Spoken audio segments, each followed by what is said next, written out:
నమస్తే దోస్తులు, తెలంగాణ శరణార్థులు. ఈరోజు మనం వార్తలు చూద్దాం. ఇక్కడ కన్నీళ్లకు జవాబేది? తల్లిదండ్రి మీద దయలేని పుత్రుండు పుట్టనేమి వాడు గిట్టనేమి, పుట్టలోన చెదలు పుట్టవా గిట్టవా అంటే పుట్టలోని చెదలు పుట్టవా గిట్టవా అని ఉంది. విశ్వదాభిరామ వినురవేమ. మళ్ళొకసారి చదువుతా, సేమ్ ఇదే. తల్లిదండ్రుల మీద దయలేని పుత్రుండు పుట్టనేమి వాడు గిట్టనేమి, పుట్టలోన చెదలు పుట్టవా గిట్టవా, విశ్వదాభిరామ వినురవేమ. చూసారా? అంటే ఇక్కడ మనం చూడాల్సింది ఏంటంటే, ఇక్కడ ఒక వృద్ధుడు, ఆ వృద్ధుని మొత్తం అక్కడ దయనీయంగా ఉన్నాడు. పోలీసులు వచ్చి వాళ్ళు ఏం చేస్తున్నారో మనం వార్త చదివితే అర్థమవుతుంది. వాళ్ళ గురించి ఒక కవితం రాసి ఇక్కడ పెట్టారనమాట. ఈ కన్నీళ్లకు జవాబేది అంటే, వేమన శతకారుని మాటలు నిజమవుతున్నాయి. తల్లిదండ్రులపై ప్రేమ లేని కుమారులు పెరిగిపోతున్నారు. కన్నవారిపై కఠిన్యమా. చూడండి, ఉప్పల్ డిపో ప్రాంతానికి చెందిన ఓ తండ్రి ఇంట్లోంచి వెళ్ళిపోతూ రాసుకున్న డైరీ చివరి పేజీలోని అవే దిన ఇది. ఓ తండ్రి ఇంట్లో నుంచి వెళ్ళిపోతూ ఏం రాశాడంటే, అలిసిపోయాను ముసలివాణ్ణి, దయచేసి నన్ను అర్థం చేసుకో, దుస్తులు వేసుకోవడం కష్టం, కసురుకోకు, అన్నం తింటున్నప్పుడు చప్పుడు కాకుండా తినలేను, హేళన చెయ్యకు, నీ చిన్నతనంలో నువ్వు కూడా అంతే, ముసలి కంపు కొడుతున్నానని అసహ్యంగా చూడకు, దగ్గరగా తీసుకొని కూర్చో, చిన్నప్పుడు నువ్వు ఎలా ఉన్నా నేను అలాగే దగ్గరగా తీసుకునేవాణి, నువ్వు ఇలా తీసుకుంటే హాయిగా నవ్వుతూ ఓ ఒడిలో పోతానురా కన్నా అని ఒక దీనగాథగా ఒక ముసల తంది దీనగాథ ఒక డైరీలో దొరకడం జరిగింది. ఆ డైరీ అతను వెనక పేజీలో రాసుకున్నాడంట. మళ్ళీ కుమారులు ఉన్నారంట. కానీ ఈ కుమారులు, నువ్వు అన్నం తింటున్నప్పుడు సౌండ్ చేయకుండా తిను అంటే ముసలోళ్ళకి పనులు ఉండవు కాబట్టి ఆ తింటున్న సమయంలో సౌండ్ అనేది వస్తుంది. ఏ ముసలోళ్ళకైనా వస్తుంది. అది చిన్నగా ఉన్నప్పుడు మరి నీకు కూడా పనులు లేనప్పుడు నీకు కూడా అన్నం తినిపించినప్పుడు వాళ్ళ సౌండ్ వస్తే వాళ్ళు భరించారు కదా, మళ్ళీ నువ్వు ఇది భరించలేకపోతున్నావా, పెద్దగా అయిన కాలు రెక్కలు పెద్దగా అయిపోయినాయని చెప్పేసి అలాంటి వృద్ధుని అట్లా ఎడారిలో వదిలేయడం చాలా చాలా బాధాకరం. అదే చూద్దాం. గతంలో నాచారం పారిశ్రామిక వాడలో రోడ్డు పక్కన చలితో వణుకుతున్న వృద్ధులని పెట్రోలింగ్ పోలీసులు హక్కున చేర్చుకున్నారు. ఆకలితో అలమటిస్తుండగా అన్నం తినిపించి దుస్తులు వేశారు. ఆమెకు ఆశ్రమానికి తరలించారు. అప్పటి పోలీసులను ఉన్నతాధికారులను అభినందించారు అని చెప్పేసి ఇక్కడ క్లియర్గా కనిపిస్తుంది. మతి స్థిమితం లేని వృద్ధురాలినికి దుస్తులు వేస్తున్న నాచారం పోలీసులు. అంటే మతి స్థిమితం లేని వృద్ధురాలికి దుస్తులు వేస్తున్న నాచారం పోలీసులు. చూడండి, ఇక్కడ చిత్రంలో చూద్దాం. అంటే ఇక్కడ బిడ్డలున్నా కొడుకులున్నా మరి ఈ యొక్క దయనీయ స్థితి, మతి స్థిమితం లేని ఒక వృద్ధురాలికి దుస్తులు వేస్తున్న నాచారం పోలీసులు ఎంత మంచిగా అంటే చాలా చాలా హర్షించదగిన విషయం. అలాంటి వాళ్ళు ఈ రోజుల్లో చాలామంది ఉన్నారు. అదేవిధంగా ఇక్కడ ఒక తల్లిదండ్రులను మరియు ఎడారిలో వదిలేసినట్టు వాళ్ళు పెద్ద అయినాక చదివించి అంత చేసి వాళ్ళకి కాలు రెక్కలు వచ్చినాక వాళ్ళకి బిడ్డలు కొడుకులు పుట్టిన తర్వాత ఈ ముసలోడు అయిపోయాడు, ఇక బతకడం ఎందుకు అని చెప్పేసి ఆ రోజులో హిట్లర్ ఎలా చేశాడంటే ఈ ముసలి వాళ్ళని అందరినీ ఒక దయచేసి చంపడం మనం గమనించాం. అదేవిధంగా కొడుకులు ఆ హిట్లర్ రూపంలో వస్తున్నారు. కొంతమంది గురించి చెప్తున్నాను. అలాంటి కొడుకులు ఇలా దౌర్భాగ్య స్థితి ఏర్పడుతుంది. అలా కాకుండా తల్లిదండ్రులు ముసలి వాళ్ళు అయినారంటే వాళ్ళు మిమ్మల్ని పెంచి పోషించి పెద్ద చేసి ఎన్నో టెన్షన్లు, ఎన్నో బాధలు, ఎన్నో కష్టాలు, చెమట ఓడ్చి మరియు అన్నం తినక సగం తిని ఒక పూట పస్తులుండి మీకు 3 పూటలు పెట్టి మీకు అన్నం పెడితే వాళ్ళు పెద్ద అయినాక వాళ్ళు ముసలోళ్ళు అయిపోయారు. సాలెనకల సాలు ఉంటుంది. రేపొద్దుల మీ కొడుకులు కూడా మీ బిడ్డలు కూడా పెద్ద అయినాక మిమ్మల్ని కూడా అదే అదే దౌర్భాగ్య పరిస్థితి మీకు ఏర్పడుతుంది. దాని తర్వాత మీ తండ్రి మీకు గుర్తుకు రావడం అది అది అది గమనించండి. అది గమనించి మీరు ఎన్నో రోజులు ఉండరు. మా అంటే 50 నుంచి 60 సంవత్సరాలు ఉంటుండే. అప్పట్లో పూర్వంలో 100 నుంచి 108 సంవత్సరాలు బతికిన కాలం ఇప్పుడు 50 కొత్తగా 50 నుంచి 60 సంవత్సరాలకే రావడం జరిగింది. ఈ 50 సంవత్సరాలు కూడా పట్టుమని ఉండట్లేదు.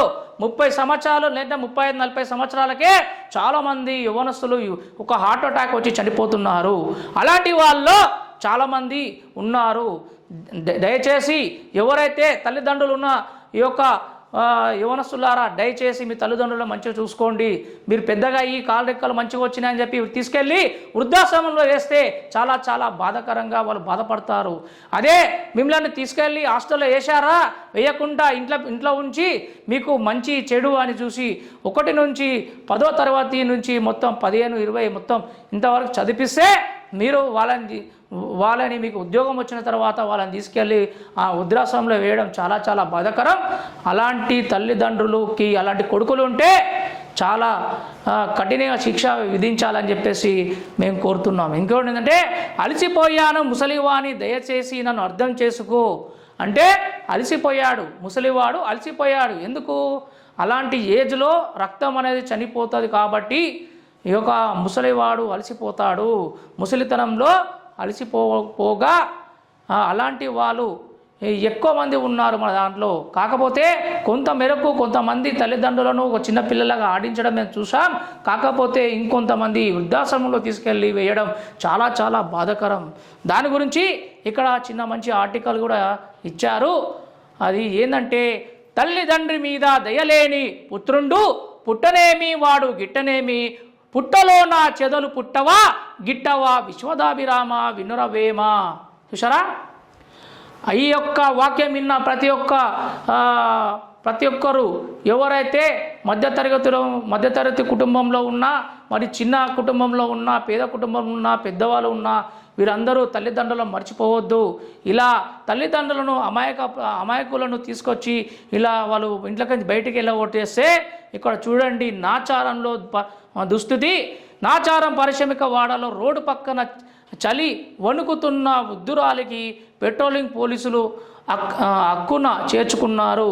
ఎంత పెట్రోలింగ్ పోలీసులు చూడనట్టు వెళ్ళిపోతే అది వాళ్ళ విజ్ఞతగా వదిలేరు. కానీ వాళ్ళు పట్టించుకొని ఆ ముసలావిడకి బట్టలు వేయడం, నైటీ వేయడం చాలా చాలా హర్షించదగిన విషయం. ఇది గమనించాలి. మరి ఎవరైతే ఇలాంటివి చేయొద్దని మేము కోరుతున్నాం. ఇంకో వార్త చూద్దాం. వయోవృద్ధులకు రక్షణ ఇలా అంటే వయోవృద్ధులు ముసలి వాళ్ళు అయిపోయిన తర్వాత వాళ్ళ గురించి వయోవృద్ధులు రక్షణ సంక్షేమానికి చట్టానికి రూపొందించారు. 1956 చట్ట ప్రకారం రక్త సంబంధికులు వృద్ధులను తప్పనిసరిగా పోషించాలి. అంటే చట్ట ప్రకారం రక్త సంబంధికులకు వృద్ధులకు తప్పనిసరిగా పోషించాలని చెప్పేసి 1956లోనే ఈ యొక్క చట్టం రావడం జరిగింది. 1999లో national policy online older persons NPOP చట్ట ప్రకారం కొడుకులు, కూతులు, మనవలు, మనవరాలు రక్త సంబంధికులకు పోషించాలి. 2020లో ప్రవేశపెట్టిన వయోవృద్ధుల పోషణ సంరక్షణ చట్టంలో 33 సెక్షన్తో నియమావళిని రూపొందించారు. 2020లో చట్టాన్ని ఉమ్మడి ఆంధ్రప్రదేశ్ రాష్ట్రం 2011లో అమల్లోకి తీసుకొచ్చింది. చూసారా? ఈ చట్ట ప్రకారంగా చట్టం ఎవరికి చుట్టం కాదన్నట్టు చట్ట ప్రకారంగా వెళ్ళడం జరుగుతుంది, తీసుకొచ్చారు. అదేవిధంగా చట్టపరంగా కల్పించిన హక్కులు వయోవృద్ధులైన తల్లిదండ్రుల పోషణ రక్షణ సంక్షేమ వారి సంతానం స్వీకరించాలి. పిల్లలు పోషణ బాధ్యతలు తీసుకోకుంటే తల్లిదండ్రులు వారిపై RDO, కలెక్టర్, అప్లెట్ కమిటీలకు ఫిర్యాదు చేయొచ్చు. వయోవృద్ధులు ఫిర్యాదులను 60 రోజులుగా అధికారులు తప్పనిసరిగా పరిష్కరించాలి. తల్లిదండ్రులను పోషించని పక్షంలో వారి వారసులు 10,000 నుంచి ఆపై నిర్ధారించిన వృత్తిని చెల్లించాల్సి ఉంటుంది. చూసారా, తల్లిదండ్రులను పోషించకపోతే వాళ్ళకి తల్లిదండ్రులను పోషించిన పక్షంలో 10,000 నుంచి ఆపై నిర్ధారించిన భృతిని చెల్లించాల్సి ఉంటుంది అట, 10,000 రూపాయలు. ఇంకోటి, ట్రిబ్యునల్ తీర్పును ఖతారు చేయని వారసులు బంధువులకు జరిమానాలు, జైలు శిక్షలు విధిస్తారు. ఎవరైతే ఈ వృద్ధులను వీళ్ళని పట్టించుకోకపోతే వాళ్ళ కొరకు జైలు శిక్ష మరి జరిమానాలు విధిస్తారట. వారసులు పోషణ బాధ్యతలు స్వీకరించకపోతే తల్లిదండ్రులు వారికి రాసిచ్చిన స్థిరాస్తిలను తిరిగి స్వాధీనం చేసుకునే హక్కు ఉంది. ఎవరైతే తల్లిదండ్రులను పోషించని ఎడల వాళ్ళకు బాధ్యతలు ఎవరైతే ఇస్తారో అప్పుడు అలాంటి పత్రాలు రాసుకొని, ఇంటి పత్రాలు అన్నీ రాసుకున్న తర్వాత తల్లిదండ్రులను చూడని వాళ్ళు ఉంటే వాళ్ళకు మళ్ళీ రిటర్న్ వాళ్ళ ఆస్తి వాళ్ళకి ఇచ్చేయాలంట. ఎందుకంటే చూస్తలేరు కదా, వాళ్ళ ఆస్తి వాళ్ళు తీసుకునే హక్కు వాళ్ళకు ఉందంట. జిల్లా స్థాయిలో ఆసుపత్రిలో వృద్ధులకు ప్రత్యేక వార్డులు, క్యూ లైన్లో వసతులు విధిగా ఏర్పాటు చేయాలి. అంటే ఇప్పుడు క్యూ లైన్లో ఇక్కడ ఉంటారు, ముసలి వాళ్ళు ఉంటారు. జిల్లా స్థాయిలో ఆసుపత్రిలో వృద్ధులకు ప్రత్యేక వార్డులు, క్యూ లైన్లు వసతులు చేయాలని చెప్పేసి ఇక్కడ ఇవ్వడం జరిగింది. మళ్ళీ అది పాటిస్తున్నారు. దీర్ఘకాలిక వ్యాధులు బారిన పడిన వారికి ప్రభుత్వం ఉచితంగా వైద్య పరీక్షలు, వైద్య సేవలను అందించాలి. ఎవరైతే దీర్ఘకాలంగా వ్యాధులు ఏదైతే రోగాన బారిన పడి ఒక మూలకు పడి ఉంటారో వాళ్ళకు కంపల్సరీగా వ్యాధిన బారిన పడిన వారికి ప్రభుత్వం ఉచితంగా వైద్య పరీక్షలు, వైద్య సేవలు అందించాలని చెప్పేసి ఇక్కడ రాయడం జరిగింది. అదేవిధంగా వృద్ధుల ప్రాణ ఆస్తి రక్షణకు పోలీస్ ప్రభుత్వం చట్టపరమైన చర్యలు తీసుకోవాలి. వృద్ధుల ప్రాణ ఆస్తి రక్షణకు ప్రభుత్వం చట్టపరమైన చర్యలు తీసుకోవాలని చెప్తున్నారు. అంటే ఇక్కడ గమనించాల్సి ఉన్నది ఏంటంటే ప్రాణ ఆస్తి రక్షణకు పోలీసులు ప్రభుత్వం చట్టపరమైన చర్యలు తీసుకోవాలని, ఒకవేళ వాళ్ళు వెళ్ళి కంప్లైంట్ చేస్తే కంపల్సరీ చర్యలు తీసుకోవాలని ఇక్కడ చూపిస్తున్నారు. అనాథులు రోడ్లపై ఉండే వృద్ధులను పోలీసులు జిల్లా వయోవృద్ధుల సంక్షేమ కార్యాలయం సిబ్బంది వృద్ధాశ్రమంలో చేర్పించాలి. అనాథులు రోడ్లపై ఎవరైనా కనిపిస్తే వాళ్ళు తిండి లేని వాళ్ళు ఉంటారు కదా, కొంతమంది పిచ్చి మెంటల్లీ హ్యాండిక్యాప్ వాళ్ళు ఉంటారు, మరియు డమ్ అండ్ డఫ్ వాళ్ళు ఉంటారు, కళ్ళు లేని వాళ్ళు ఉంటారు. అలాంటి వాళ్ళు చాలామంది ఎవరైతే ఇక్కడ రోడ్డు మీద ఉంటారో అలాంటి వాళ్ళను తీసుకెళ్ళి రోడ్లపై ఉండే వృద్ధులను పోలీస్ జిల్లా వయోవృద్ధి సంక్షేమ కార్యాలయం సిబ్బంది వద్ద వృద్ధాశ్రమంలో చేర్పించాలి అని చెప్తున్నారు. ఇక్కడ కార్పొరేషన్ ఏర్పాటు అవసరం. ఇక్కడ ఏమంటున్నారంటే డాక్టర్ గెల్లి నాగేశ్వరరావు తెలంగాణ వయోవృద్ధులు సంక్షేమ సంఘం ఉపాధ్యక్షుడు, జిహెచ్ఎంసి ఆసరా సెంట్రల్ కమిటీ సభ్యులు ఏమంటున్నారంటే రాష్ట్రంలో 16% పైగా వృద్ధులున్నారు. అంటే ఈ 16% వృద్ధులు చాలామంది ఉన్నారు. ఇలాంటి వారికి ఈ యొక్క అధ్యక్షుడు ఏమంటున్నాడంటే డాక్టర్ గెల్లి నాగేశ్వరరావు తెలంగాణ వయోవృద్ధుడు ఏమంటున్నాడంటే క్షేమానికి ప్రత్యేక వృద్ధులకు కార్పొరేషన్ ఏర్పాటు చేయాలి. ఈ యొక్క ప్రభుత్వం నుంచి వచ్చిన ఏదైనా అంతో కొంత తీసుకొచ్చి వృద్ధుల గురించి ఒక కేటాయించాలని చెప్పేసి డబ్బులు కేటాయిస్తే ఈ యొక్క బడ్జెట్లో వాళ్ళకు కూడా నిధులు కేటాయించాలని తెలియపరుస్తున్నారు. వయోవృద్ధులు పోషణ సంరక్షణ మరియు 2007 చట్టానికి పగడ్బందీగా అమలు చేయాలి. అదేదో 2007లో చట్టం వచ్చిందో ఆ చట్ట ప్రకారంగా ఇది ఒక అమలు ప్రక్రియ కంపల్సరీ గట్టిగా చేయాలని చెప్తున్నాడు. ఇంకోటి, చాలామంది అమెరికాకి మరియు లండన్, ఆస్ట్రేలియా అక్కడికి తల్లిదండ్రులను వదిలేసి వాళ్ళు దూర చదువులు చదువుకుంటా అక్కడే జాబ్ చేసుకొని గ్రీన్ కార్డు తెచ్చుకొని అక్కడే సెటిల్ అయిపోతారు. తల్లిదండ్రులను వదిలేయడం జరుగుతుంది. అలాంటి తల్లిదండ్రులకు మేము డబ్బులు పడేస్తాం, మీకు వృద్ధాశ్రమంలో ఉండరు అని అంటారు. అంటే చిన్నప్పుడు ప్రేమగా అల్లారు ముద్దుగా పెంచితే పెద్ద అయ్యాక ఒక వృద్ధులు అయిపోయేసరికి వాళ్ళకి చిన్న చూపు చూసి వాళ్ళని తీసుకెళ్ళి ఒక వృద్ధాశ్రమంలో వేయడం చాలా చాలా బాధాకరం. అలాంటి వాళ్ళకు దేశం విడిచి వెళ్ళిన ఎన్ఆర్ఐ తల్లిదండ్రులకు multi disciplinary day care centre ఏర్పాటు చేయాలి. అలాంటి వాళ్ళకు ఒక మల్టీ డిసిప్లినరీ డే కేర్ ఏర్పాటు చేసి వాళ్ళకు అవగాహనగా డిసిప్లిన్గా ఉండేటట్టు చేయాలని చెప్పేసి ఇక్కడ మన వృద్ధుల గురించి క్లియర్గా తెలియపరిచారు. చూసారా, ఈ ఆర్టికల్ ఎవరు రాశారు కానీ బాగా రాశారు, కిరాక్ ఉంది. అదేవిధంగా ఇంకో వార్త చూద్దాం. ఆదర్శంగా నిలిచారు. రామంతపూర్లోని సీనియర్ సిటిజన్స్ అసోసియేషన్స్ 2024 ఏర్పాటు చేసిన 400 మంది వయోవృద్ధులు ఉన్నారు. ప్రతిరోజు యోగాక్షేమాలు తెలుసుకుంటాం, ఒకరికి ఒకరం తోడుగా ఉంటాం, సామాజిక సేవల్లో ముందుంటారని సంస్థ అధ్యక్షుడు కపర్దేశ్వర్ తెలిపారంట. పూల మొక్కలు కూడా నాటుతున్నారు. అమ్మ లాలన నాన్న పాలన అని చెప్పేసి ఇక్కడ ఉంది, చూద్దాం. వయోవృద్ధుడు అమ్మ ఒడి మార్గదర్శి, ఎన్నో రికార్డులు వీరి సొంతం. AS Rao Nagar senior citizens welfare అసోసియేషన్లో ఇదే వార్త. ఇక్కడ కాప్రా సర్కిల్లోని ఏఎస్ రావు నగర్లో 2001లో AS Rao Nagar senior citizen welfare association స్థాపించారు. ఉమ్మడి తెలుగు రాష్ట్రాల్లో అతిపెద్ద వయోవృద్ధుల సంక్షేమ సంస్థగా గుర్తింపు పొందింది. 23 ఏళ్లుగా వృద్ధులకు విశిష్ట సేవలను అందిస్తోంది. సొంత భవనం ఉంది. వృద్ధులకు ప్రత్యేక డే కేర్ సెంటర్ను నిర్వహిస్తున్నారు. ప్రత్యేక కేర్ టేకర్ను జిహెచ్ఎంసి నియమించింది. ఇక్కడ సభ్యులుగా ఉన్నవారు జీవన ప్రయాణం 5 ఏళ్లకు పైగా పెరిగినట్లు నిపుణులు నిర్ధారించారు. చూసారా? సొసైటీ అధ్యక్షుడిగా ఆర్ కృష్ణమూర్తి, ప్రధాన కార్యదర్శి పెనుగొండ రామ్మోహన్ రావు వివరిస్తున్నారంట. ఇది ప్రస్థానం. ఏర్పాటు 2001లో మొత్తం సభ్యులు 1000 మంది. 80 ఏళ్ళు దాటిన వారు 120 మంది ఉన్నారంట. 80 ఏళ్ళు దాటిన వారు ఖాళీ 120 మంది ఉన్నారంటే యొక్క కొడుకులు యొక్క బిడ్డలు వాళ్ళు చూసేదానికంటే ఎక్కువ చూస్తున్నారంటే 120 మందిలో 80 మంది ఉన్నారంటే ఎంత మంచిగా హ్యాపీగా ఉన్నారంటే ఈ యొక్క ఎలాంటి రోగం లేకుండా ఏ టెన్షన్ లేకుండా హ్యాపీగా జీవిస్తున్నారు వాళ్ళు. అలాంటి వాళ్ళు 1000 మందిలో 120 మంది ఉన్నారంటే చాలా గ్రేటే కదా. 80 మంది అలా చాలా మంచిగా చూసుకోవడం జరుగుతుంది. అందుకోసం క్యాప్షన్ ఇలా ఉంది, అమ్మ లాలన నాన్న పాలన అన్నట్టు. అమ్మ తల్లిదండ్రులు ఎవరైనా ఉన్నారంటే వీరే మొత్తం. సంక్షేమ కార్యక్రమాలు ఇలా ప్రత్యేక గ్రంథాన్ని ఏర్పాటు చేశారు. వారి పత్రికలు గ్రంథాలు అందుబాటులో ఉన్నాయి. ప్రతి నెల వైద్య శిబిరం పరిరక్షణ నిర్వహిస్తారు. ప్రతి 15 రోజులకు అందరికీ బీపీ పరీక్ష చేస్తారు. బీపీ షుగర్ ఇలాంటి పరీక్షలు కూడా చేయడం జరుగుతుంది. ప్రతి నెలలో 1-2 సార్లు. మరి రోజు క్యారం చదరంగం వంటి ఆడిస్తారు. జన్మదిన వేడుకలు నిర్వహించి సత్కరించారు. లాఫింగ్ క్లబ్ చెలో భక్తులు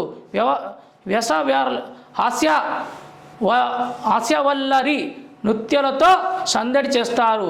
80 ఏళ్ళు దాటిన వారి ఇళ్లకు వెళ్ళి యోగక్షేమాలు తెలుసుకుంటారు. ఇక్కడ మల్టీ డిసిప్లినరీ కేంద్రం ఏర్పాటు చేయాలన్నారు. కొత్తగా ఫిజియో సెంటర్ మంజూరు అయ్యింది. చూసారా? ఇక్కడ ఏఎస్ఆర్ నగర్లో వాళ్ళు 80 సంవత్సరాలు వచ్చినా కూడా వాళ్ళ ఇంటి యోగక్షేమాలు అరుచుకొని వస్తారు. పోయి ఎలా ఉంది ఏం సంగతి అరుచుకొని వచ్చి మళ్ళీ ఇక్కడికి వస్తారు. అలాంటి వాళ్ళకి ఇక్కడ క్యారమ్స్, చెస్ ఇలాంటి గేమ్స్ కూడా ఆడటం జరుగుతుంది. ఏదైనా బర్త్డే పార్టీలు వస్తే సన్మానం చేసి వాళ్ళకి సంతోషంగా కూడా ఉంచడం జరుగుతుందని చెప్పి క్లియర్గా ఇక్కడ స్పష్టంగా మనకి ఇక్కడ తెలుస్తుంది. ఈరోజు ఈ వార్త ఇక్కడ మొత్తం. ఇంకోటి, మహిళల సద్వినియోగం చేసుకోవాలి. మాట్లాడుతున్న చైర్మన్ ప్రతిమ్, సమస్యలకు సత్వరం పరిష్కారం, ఫిర్యాదులు స్వీకరిస్తున్న అదనపు కలెక్టర్ విజేందర్ రెడ్డి. మేడ్చల్ సమీకృతి జిల్లా కార్యాలయాల సముదాయ సమావేశ మందిరంలో సోమవారం నిర్వహించిన ప్రజావాణిలో అధికారులు 63 ఫిర్యాదులు స్వీకరించారు. జిల్లాలోని వివిధ ప్రాంతాల నుంచి వచ్చిన ప్రజలు తమ సమస్యలను అదనపు కలెక్టర్ విజేందర్ రెడ్డి, జిల్లా రెవెన్యూ అధికారి హరిప్రియకు విన్నవించారు. ఈ సందర్భంగా అదనపు కలెక్టర్ విజేందర్ రెడ్డి మాట్లాడుతూ ప్రజల సమస్యలు పరిష్కరించి సత్వర చూపించాలని అధికారులను ఆదేశించారు. మళ్ళీ పనులు చేస్తున్నారు, మళ్ళీ ఎంత మటుకు అవుతుందో, ఎన్ని దరఖాస్తులు వస్తున్నాయి, మళ్ళీ పట్టించుకుంటున్నారా లేదో తెలియాల్సింది. ఇంకో వార్త, ట్రాఫిక్ సిబ్బంది సంక్షేమమే లక్ష్యం, సుధీర్ బాబు. ట్రాఫిక్ సిబ్బంది సంక్షేమమే లక్ష్యం అంట. రక్షణ కిట్లను పంపిణీ చేస్తున్న సిపి. అంటే ఎవరైతే ట్రాఫిక్ దగ్గర అక్కడ పనిచేసే వాళ్ళు ఉంటారో సిబ్బంది, వాళ్ళ రక్షణ గురికి వాళ్ళకి కిట్లు కూడా ఇవ్వడం జరుగుతుంది. రక్షణ కిట్లను పంపిణీ చేస్తున్న సిపి. చూద్దాం.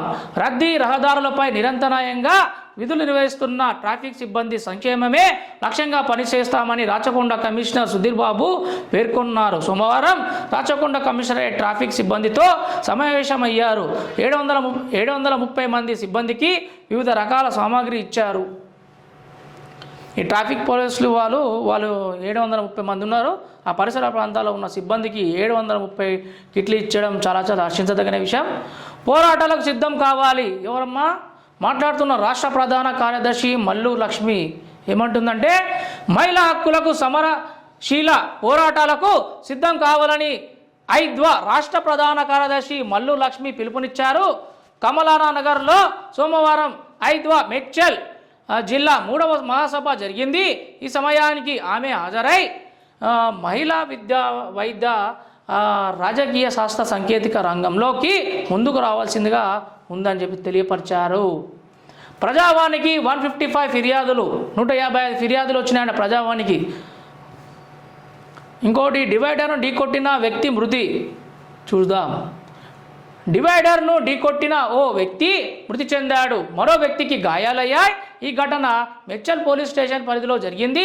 జగిరిగుట్ట ప్రాంతానికి చెందిన మజ్జి శ్రీకాంత్ 29 సంవత్సరాలు తమ ద్విచక్ర వాహనాలపై సోమవారం తెల్లవారుజామున తూప్రాన్ వెళ్తున్నారు. అత్వేలి మజిద్ సమీపంలో మలుపు వద్ద ద్విచక్ర వాహనం అదుపు తప్పి రోడ్డు విభాగిని ఢీకొట్టింది. అక్కడే మృతి చెందాడు. నరేష్కు గాయాలు కావడంతో ఆసుపత్రికి తరలించారు. చూసారా, ఈ యొక్క ద్విచక్ర వాహనం నుంచి మనం వెళ్ళండి, కాకపోతే 60-70 స్పీడ్లో మళ్ళీ ఇంత స్పీడ్గా వెళ్తే ఒక్కొక్కసారి డివైడర్ కనిపించకుండా పోతుంది. అలాంటి సమయంలో డివైడర్ గుద్దుకొని ఒక అతను చనిపోయాడు. అలాంటి వాళ్ళు చాలామంది మోపారు. ఒక్కరు కాదు, నేను బైక్ మీద చూశాను. ఇక్కడ నుంచి చిన్నపూర్ నుంచి దమ్మాయి కూడా పోతుంటే ఒక స్ప్లెండర్ బండి మీద 4 పోతున్నారు. 4 నేను చూసి ఇదేంద్ర నాయన 3 పోతారే ఆశ్చర్యపోవాలి, కానీ 4 పోతున్నారు. అందరు బక్కగా ఉన్నారు. అడ్జస్ట్ చేద్దాం అని చెప్పేసి వెళ్ళిపోతున్నారు. అక్కడ ఇక్కడ వాళ్ళు కాదు, వాళ్ళు నార్త్ ఇండియన్స్. మరి ఘోరంగా పోతున్నారు. ఇట్లా పోతే ఇలాంటి యాక్సిడెంట్లే అవుతాయి. జాగ్రత్త ఉండాలి. రైలు ఎక్కుతుండగా జారిపడి తీవ్ర గాయాలు. చూసారా, అన్ని ప్రమాదాలే.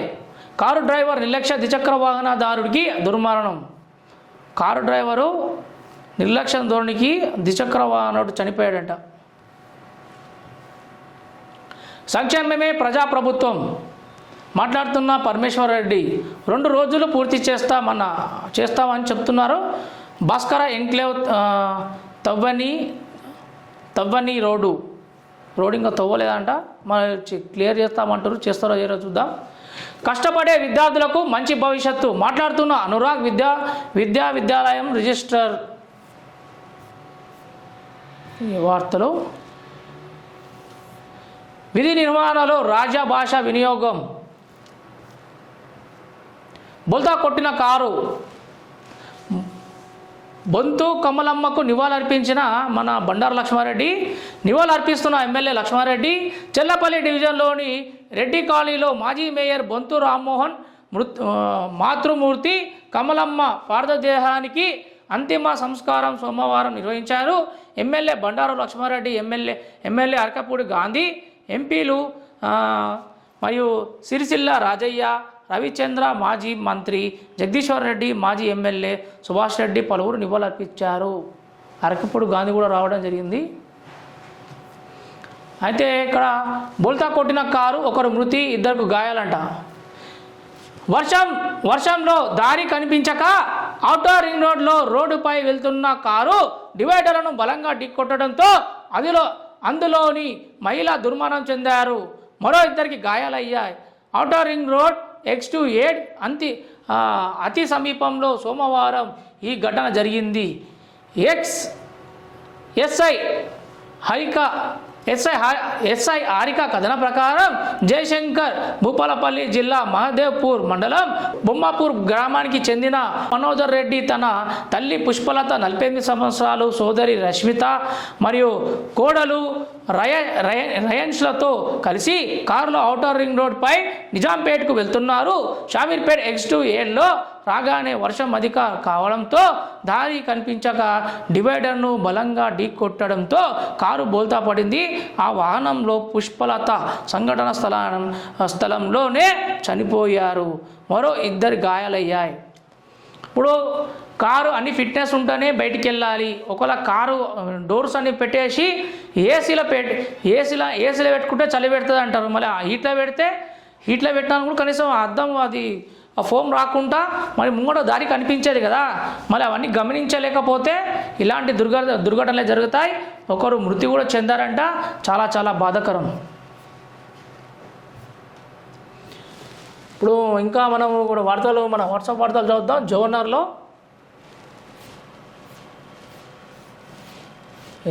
వాట్సాప్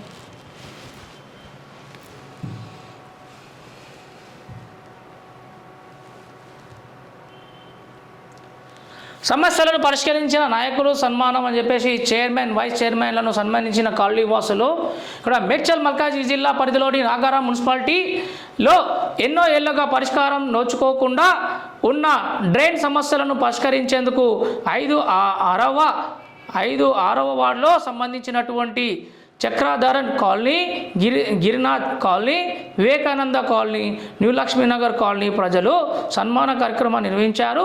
ఈ కార్యక్రమంలో Nagaram municipal chairman Kakuntla Chandrareddy, vice chairman Bandaru మల్లేష్లను కాలనీ ప్రజలు ఘనంగా సన్మానించారు.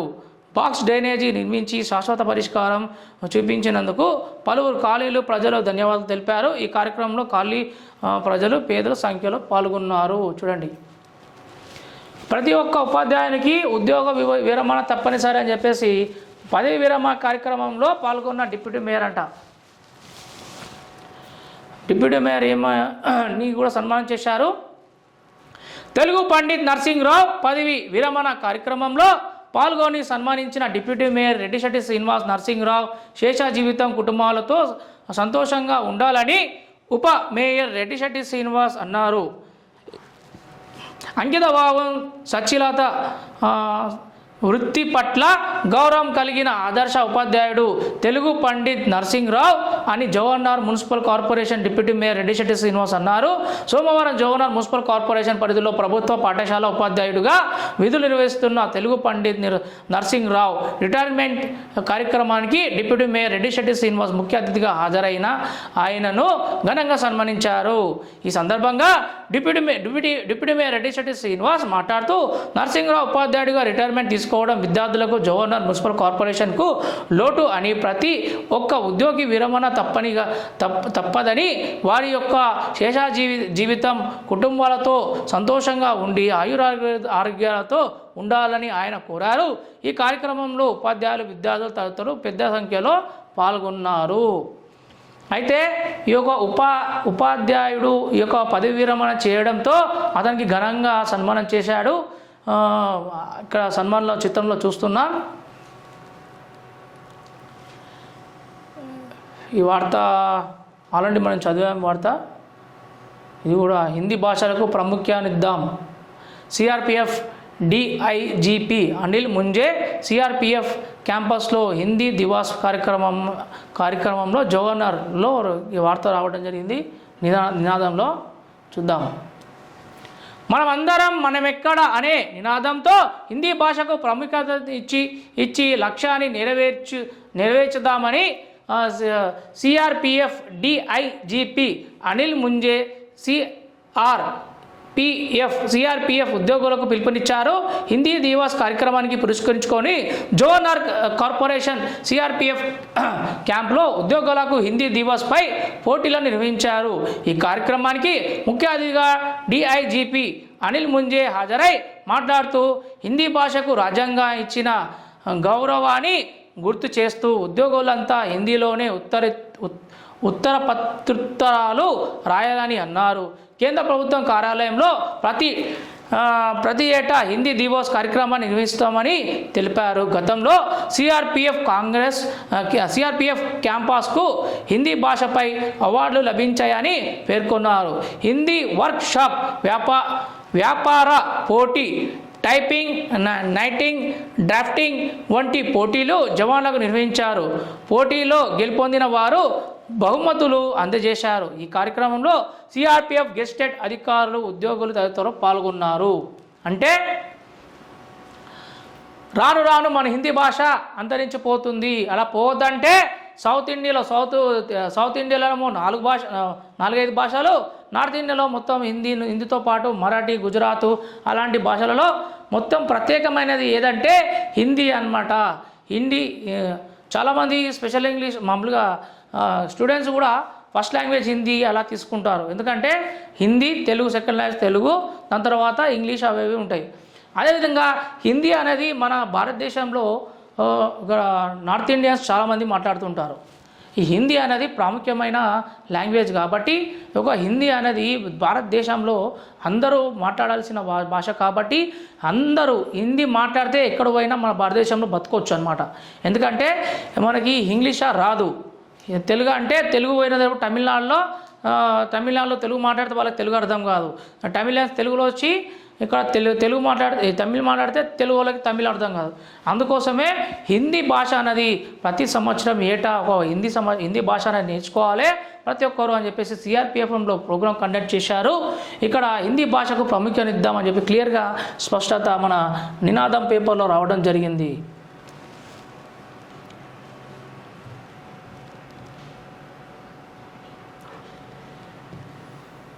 ఉపాధ్యాయ వృత్తి సమాజానికి ఆదర్శం అని చెప్పి డిప్యూటీ మేయర్ రెడ్డిశెట్టి శ్రీనివాస్ తెలుగు ఉపాధ్యాయ నరసింహరావుకు ఘన నిర్మాణం ఇక్కడ నవ తెలంగాణలో ఇచ్చారు.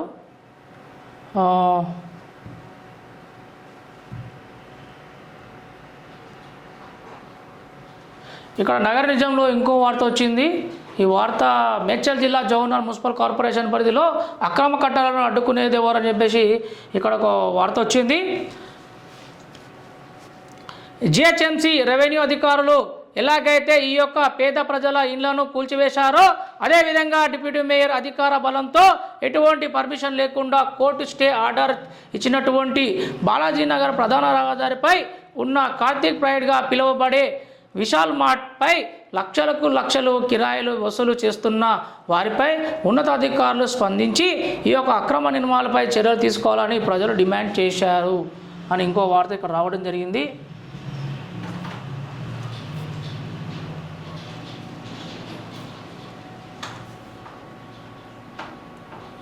ఇక్కడ తెలంగాణ సమాజం మన సీనియర్ జర్నలిస్ట్ మన మధు రాసిన వార్త. ఇక్కడ సమస్యలు వినే నాదుడే లేడా, తూతు మంత్రంగా ప్రజావాణి అందుబాటులో లేని క్రాప్రా మున్సిపల్ అధికారులు. చూద్దాం. ప్రభుత్వ ప్రజలు ఫిర్యాదులు నేరుగా ఉన్నతాధికారులను వినియోగించుకునేందుకు మరియు ఫిర్యాదు చేసేందుకు ఎంతో సదుద్దేశంతో అన్ని ప్రభుత్వ కార్యాలయాలు ప్రజావాణి నిర్వహిస్తున్నది. కానీ కాప్రా సర్కిల్ కార్యాలయంలో ప్రతి సోమవారం నిర్వహిస్తున్న ప్రజావాణిలో ఉండవలసిన సర్కిల్ డీసీ అన్ని శాఖల ఉన్నతాధికారులు అందుబాటులో ఉండడం లేదు. మరి ఏదో నామమాత్రంగా ఒకరిద్దరు అధికారులు మాత్రమే ఉంటున్నారు. మరియు వారికి కూడా ప్రజలు ఇచ్చిన ఫిర్యాదుపై ఎలాంటి స్పందన లేదు. ఒకవైపు ప్రభుత్వ ప్రజావాణి కార్యక్రమంలో స్థానిక డీసీ అన్ని డిపార్ట్మెంట్ అధికారులు అందుబాటులో ఉండాలని, ప్రజలు ఇచ్చిన ఫిర్యాదులపై ఎప్పటికప్పుడు పరిశీలించి పరిష్కరించాలని ఇక్కడ ఉన్నతాధికారుల నుంచి ఆదేశాలు ఉన్నప్పటికీ కానీ కాప్రా సర్కిల్ జిహెచ్ఎంసీ కార్యాలయంలో ప్రజావాణి కార్యక్రమంలో ప్రజలు అందుబాటులో ఉండవలసిన ప్రముఖమైన అధికారులు డిప్యూటీ కమిషనర్ అందుబాటులో ఉండడం లేదని ప్రజలకు సరైన స్పందన రావడం లేదని ఏదో తూతు మంత్రంగా ఒకరిద్దరు అధికారులు నామమాత్రంగా ఉంటున్నారని, దీనివల్ల ప్రజలు తమ సమస్యల చెప్పుకోవడానికి ఎంతో ఆతృతంగా ప్రజావాణిలో అయినా ఉన్నతాధికారులు అందుబాటులో ఉంటున్నారని, తమ సమస్యలు పరిష్కారం అవుతాయని ఎంతో ఆశతో వస్తున్న ప్రజలను ప్రజావాణిలో అధికారులు అందుబాటులో లేకపోవడం వలన తీవ్ర ఆవేదన సంతృప్తి చెందుతున్నారని చెప్పేసి ఇక్కడ వార్త వచ్చింది. ఇప్పటికైనా ఈ విషయమే గ్రేటర్ కమిషనర్ మరియు జోనల్ కమిషనర్ స్పందించి కాప్రా సర్కిల్ అధికారులకు తగు ఆదేశాలు ఇవ్వాలని ప్రజాప్రతినిధులు కోరుతున్నారు. చూసారా, ఈ యొక్క ప్రజాప్రతినిధులు ఈ యొక్క ప్రజా వేదికలో ఎవరు ఉండలేరు, వాళ్ళు ఉండి ప్రజల సమస్యలు తీర్చుకోవాలని చెప్పేసి ఒక వార్త వచ్చింది. ఎవరైతే ఇప్పుడు ఈ వార్త చూసిన వాళ్ళు ఉంటారో చూడండి, ఈ యొక్క అన్నిట్లలో ఇక్కడ సమస్యలు వినే నాదుడే లేడు అని చెప్పేసి కాపురా మున్సిపల్ అధికారులు ఇందులో లేరు, అక్కడ ప్రజావేదిక చేసేవాళ్ళు లేరు అని చెప్పి బాధపడుతున్నారు. అలాంటి వాళ్ళకు ఈ యొక్క వార్త వచ్చింది. దీన్ని చూసానా కనీసం వాళ్ళు వచ్చి పనిచేయాలనిగా కోరుతున్నాం. ఇంతటితో సమాప్తం. జరపైలం మన ధన్యవాదాలు. మన జరపైలం బల్గం ఛానల్కి లైక్, షేర్, సబ్స్క్రైబ్ చేయండి. ధన్యవాదాలు.